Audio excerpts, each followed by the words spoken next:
Nama saya Syarif Hidayatullah. Subhanallah.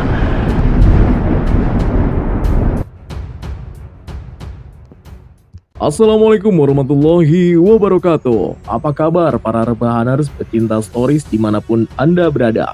Welcome back to Topan Asfi Channel. Channel yang selalu menghibur dan dapat menambah wawasan antum sekalian seputar sejarah, kisah nyata, dan legenda. Guys, pada kesempatan kali ini kita akan membahas satu lagi wali Allah yang tergabung dalam Wali Songo atau 9 wali. Wali yang terakhir yang akan kita bahas ini gak main-main karomahnya guys. Beliau merupakan cucu dari Sri Baduga Maharaja Prabu Siliwangi dari Kerajaan Pajajaran. Ya, beliau adalah Sunan Gunung Jati. Sangat luas sepertinya pembahasan kita kali ini ya guys. Oke, langsung aja kencengin volume, siapin nipok hitam, kunci pintu dan jendela, and stay here. This is Topan Asfi Story.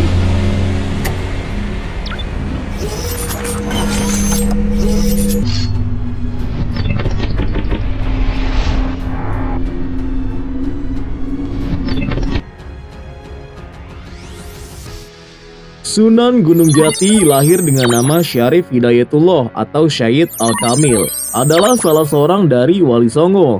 Ia dilahirkan tahun 1448 Masehi dari pasangan Syarif Abdullah Umdatuddin bin Ali Nurul Alam dan Nyai Rara Santang, putri Sri Baduga Maharaja Prabu Siliwangi dari Kerajaan Pajajaran. Syarif Hidayatullah sampai di Cirebon pada tahun 1470 Masehi, yang kemudian dengan dukungan Kesultanan Demak dan Pangeran Walasungsang atau Pangeran Cakrabuana atau Temenggung Cirebon pertama sekaligus uwa dari Syarif Hidayatullah itu sendiri, ia dinobatkan menjadi Temenggung Cirebon kedua pada tahun 1479 dengan gelar Maulana Jati.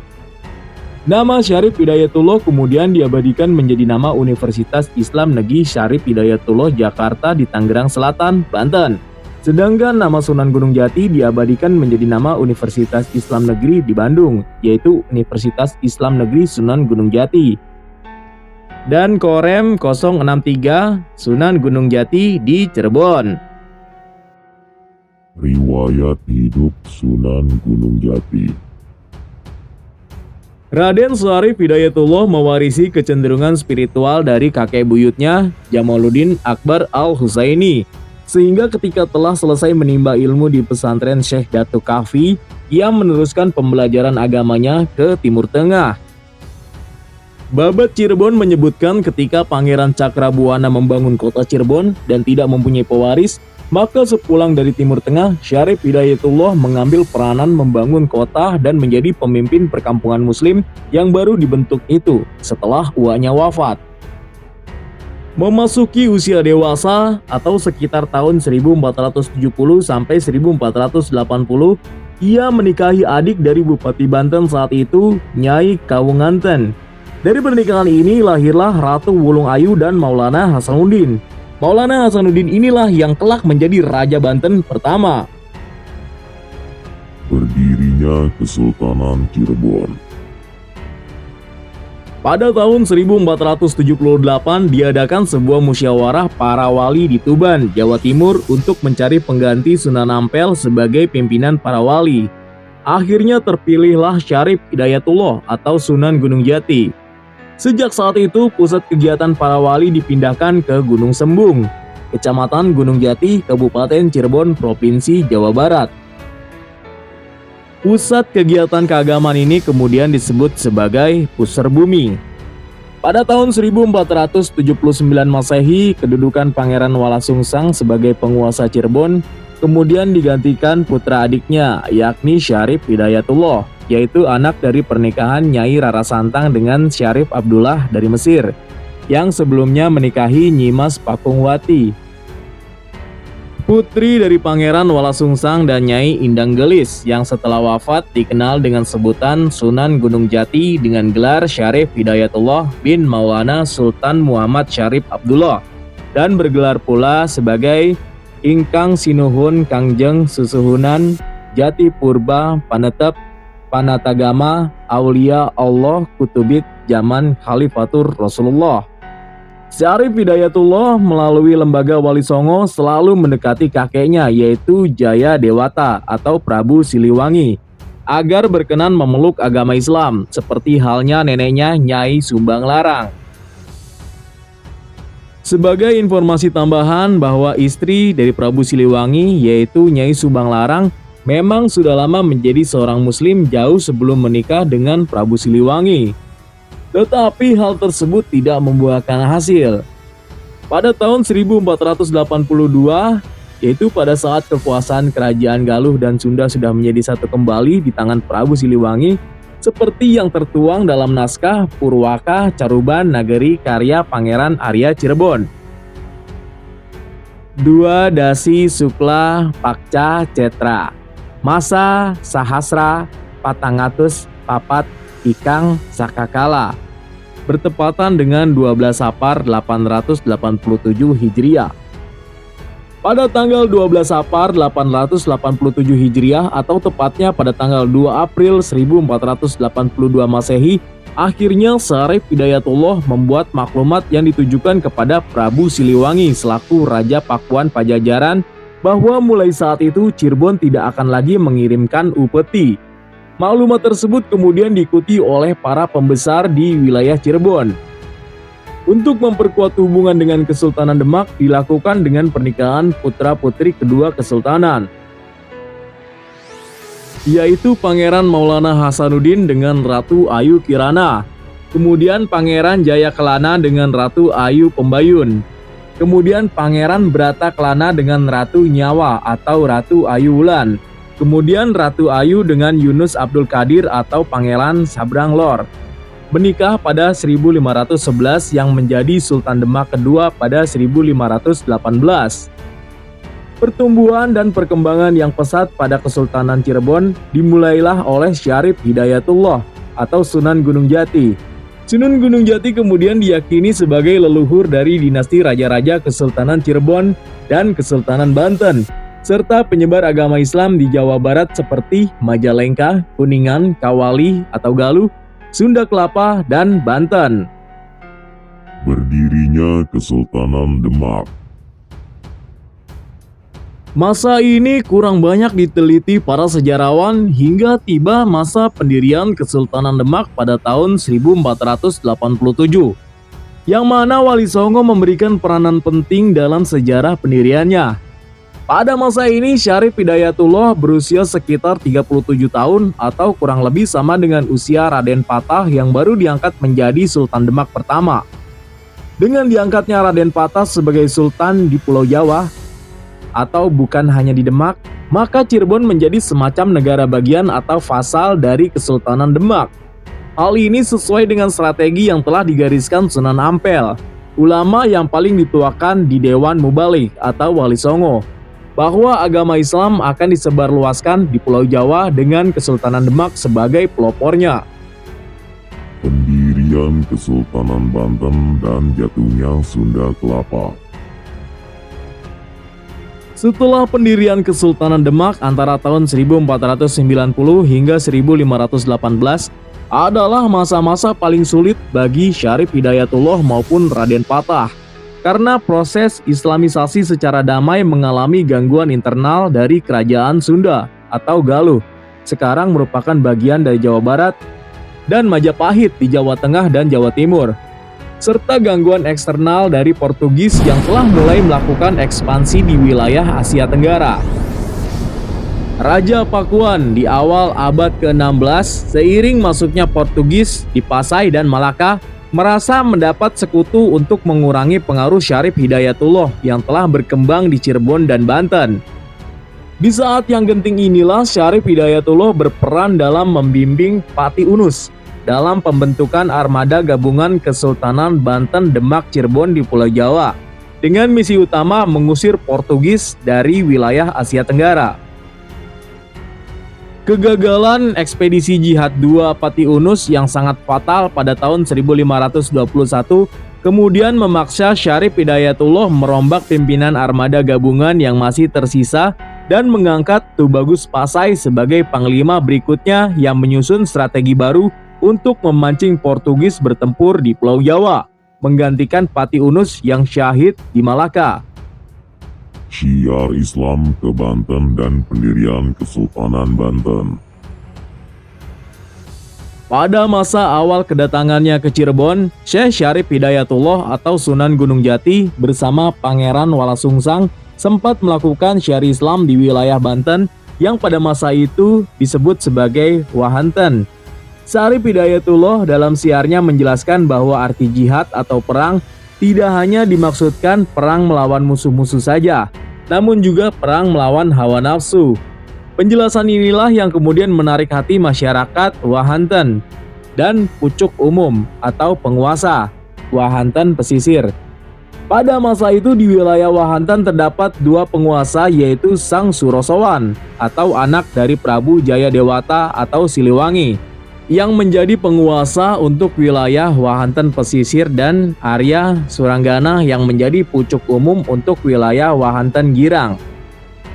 Di wilayah Wahanten pesisir, Syarif Hidayatullah bertemu dengan Nyai Kawung Anten atau putri dari Sang Surosowan. Keduanya kemudian menikah dan dikaruniai dua orang anak, yaitu Ratu Winaon yang lahir pada tahun 1477 Masehi dan Pangeran Maulana Hasanuddin atau Pangeran Sabakingkin. Nama pemberian dari kakeknya, yaitu Sang Surosowan yang lahir pada tahun 1478 Masehi. Sang Surosowan walaupun tidak memeluk agama Islam, namun sangat toleran kepada para pemeluk Islam yang datang ke wilayahnya.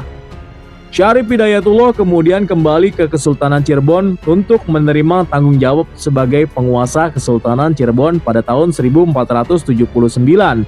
Setelah sebelumnya menghadiri rapat para wali di Tuban yang menghasilkan keputusan menjadikan Sunan Gunung Jati sebagai pemimpin dari para wali. Perkawinan Pangeran Sabranglor atau Yunus Abdul Qadir dengan Ratu Ayu atau putri Sunan Gunung Jati terjadi pada tahun 1511. Sebagai Senopati Sarjawala, Panglima Angkatan Laut Kerajaan Demak, Sabranglor untuk sementara berada di Cirebon. Kelak Yunus Abdul Qadir akan menjadi Sultan Demak pada 1518. Persekutuan Kesultanan Cirebon dan Kesultanan Demak ini sangat mencemaskan Jayadewata atau Siliwangi di Pakuan. Tahun 1512, ia mengutus putra mahkota Surawisesa menghubungi Panglima Portugis Afonso de Albuquerque di Malaka, yang ketika itu baru saja gagal merebut pelabuhan Pasai milik Kesultanan Samudra Pasai. Pada tahun 1513 Masehi, Tom Pires, pelaut Portugis, menyatakan dalam catatannya bahwa sudah banyak dijumpai orang Islam di pelabuhan Banten. Syarif Hidayatullah mengajak putranya Maulana Hasanuddin untuk berangkat ke Mekah. Sekembalinya dari Mekah, Syarif Hidayatullah dan putranya yaitu Maulana Hasanuddin kemudian melakukan dakwah Islam dengan sopan, ramah, serta suka membantu masyarakat.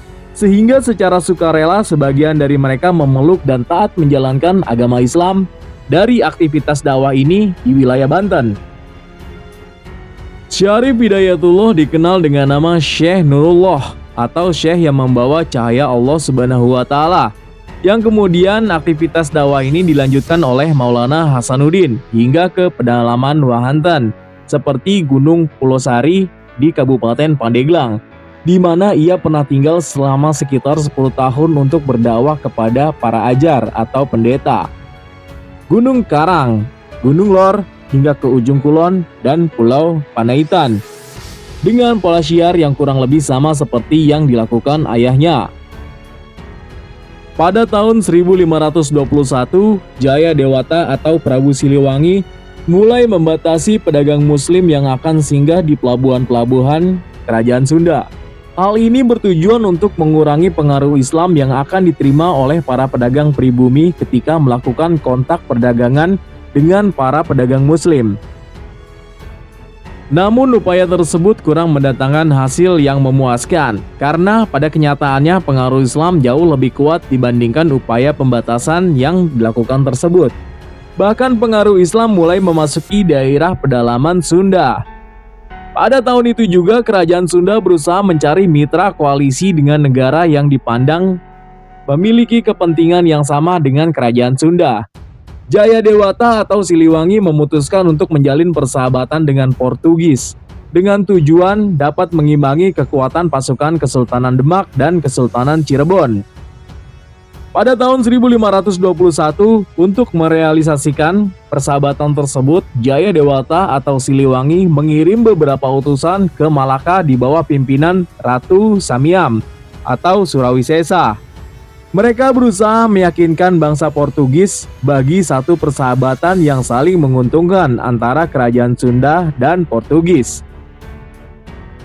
Surawisesa memberikan penawaran kepada Portugis untuk melakukan perdagangan secara bebas, terutama lada di pelabuhan-pelabuhan milik kerajaan Sunda sebagai imbalannya. Surawisesa mengharapkan bantuan militer dari Portugis apabila kerajaan Sunda diserang oleh Kesultanan Demak dan Kesultanan Cirebon, dengan memberi hak kepada Portugis untuk membangun benteng. Pada tahun 1522, Gubernur Afonso de Albuquerque yang berkedudukan di Malaka mengutus Hendrik Leme untuk menghadiri undangan Raja Sunda Surawisesa.